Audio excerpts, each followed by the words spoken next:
Yaa jechuudha sharafa irratti guyyaa har'a biyyoota ani isiniif qabadhee dhufe karaa baankii fi karaa gabaa gurraachaatiin rakkastanii yookiin obsitanii yoo na dhaggeeffattan deebii keessan argachuu ni dandeessu. Biyyoota ani guyyaa har'a isinii qabadhe immoo gara biyyoota 16 oliiti jechuudha. Isaanis Kuwait Riyaal, Saudii Riyaal, Dubaay Diraam, Paawundi Sterlingii, Chaayinaa Heewaan, Swiss Firankii, Yuuroo, Turkii Liilee, Suudiin Kiroon, Joordaan Diinaar, Bahreen Diinaar, Kuwait Diinaar, Omaan Riyaal, Awustiraaliyaa Doolaar, Kanaadaa Doolaar, Ameerikaa Doolaar. Warreen kana jechuudha akka walii galaatti garmalee dhugaa dubbachuuf humnaa ol sharafni dabalee jira jechuudha. Akka amma deemaa jirutti dhugaa dubbachuuf baankii fi gabaan gurraachi walitti siqee iddoo iddootti immoo wal fakkaatee jira jechuudha. Akkaataa amma daldalaan ergaa jiruu fi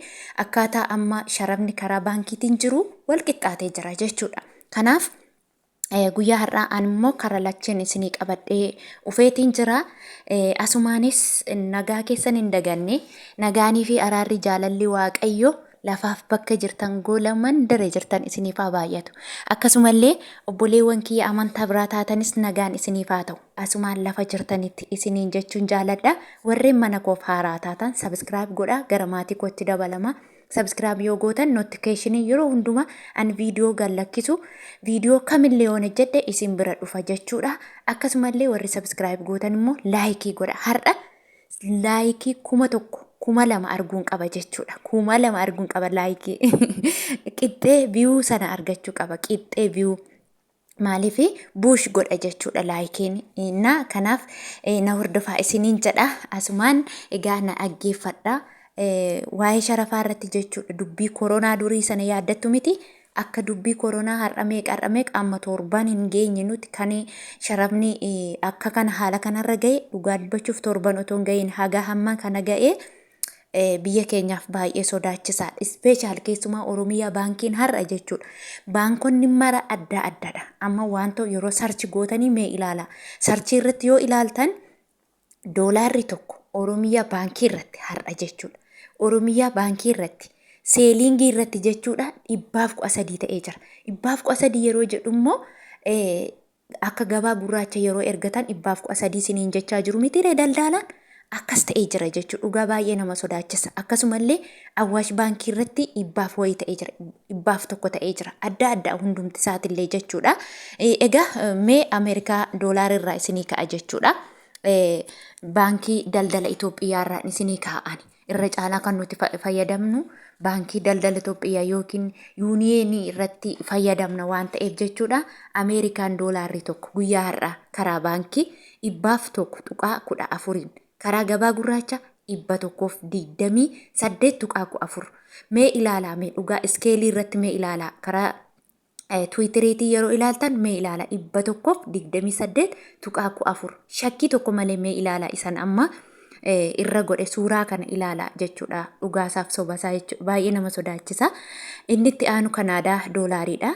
Kanaadaa doolaarri tokko karaa baankii 64.90 karaa gabaa gurraacha 93.23 oolee jira. Inni itti aanu Awustiraaliyaa doolaarri tokko karaa baankii 58.40 karaa gabaa gurraacha 83.91 inni itti aanu Omaan Riyaalidha. Omaan Riyaalli tokko karaa baankii 197.4 karaa gabaa gurraacha 334.32 inni itti aanu Kuwait Diinaarri tokko karaa baankii 330.30 oolee jira. Karaa gabaa gurraacha 421.70 oolee jira. Inni itti aanu Bahreen Diinaar karaa baankii 186.50 oolee jira. Karaa gabaa gurraacha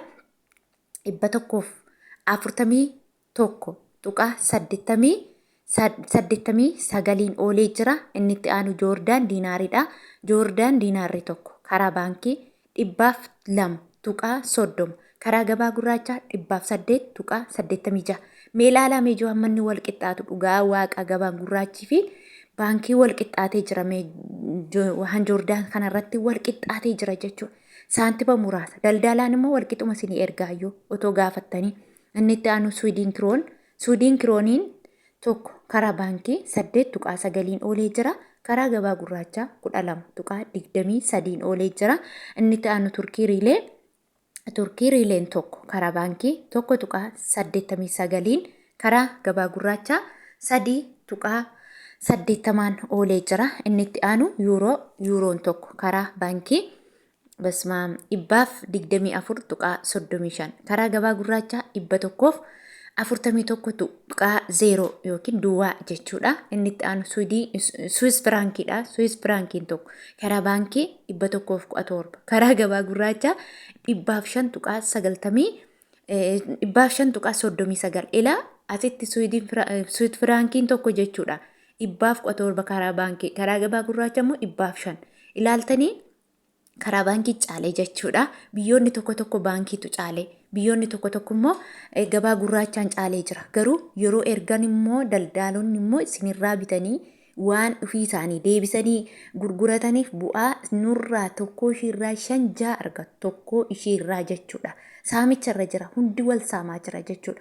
Baankonni illee wal morkii baankonni Itoophiyaa keessa jiran illee wal saamaa jiru jechuudha. Kanaaf inni itti aanu jechuudha. Chaayinaa hewaaniin tokko karaa baankii 11.96 karaa gabaa gurraachaa 18.4 oolee jira. Inni itti aanu paawundi sterningiin tokko karaa baankii 128.95 karaa gabaa gurraachaa 164.8.